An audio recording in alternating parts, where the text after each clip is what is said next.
आम्हाला अतिशय आनंद आहे की सुप्रीम कोर्टाने सर्वोच्च न्यायालयाने 4 महिन्यामध्ये स्थानिक स्वराज्य संस्थेंचा निवडणुका घेण्याच्या संदर्भात त्या ठिकाणी आम्हाला परवानगी दिली, आदेशित केलं। सर्वोच्च न्यायालयाच्या निर्णयाचं आम्ही मनापासून स्वागत करतो आणि आम्ही निवडणूक आयोगाला विनंती करणार आहोत की निवडणूक आयोगाने तात्काळ या संदर्भात सगळी तयारी करावी।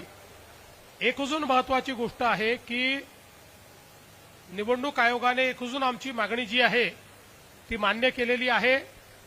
ओबीसी आरक्षणाच्या संदर्भात बाठिया आयोगाच्या पूर्वीची स्थिती असणार आहे, त्यामुळे या निवडणुकांमध्ये ओबीसीचं पूर्ण आरक्षण हे देखील लागू असणार आहे। मला असं वाटतं याचं देखील आम्ही अतिशय मनापासून स्वागत करतो।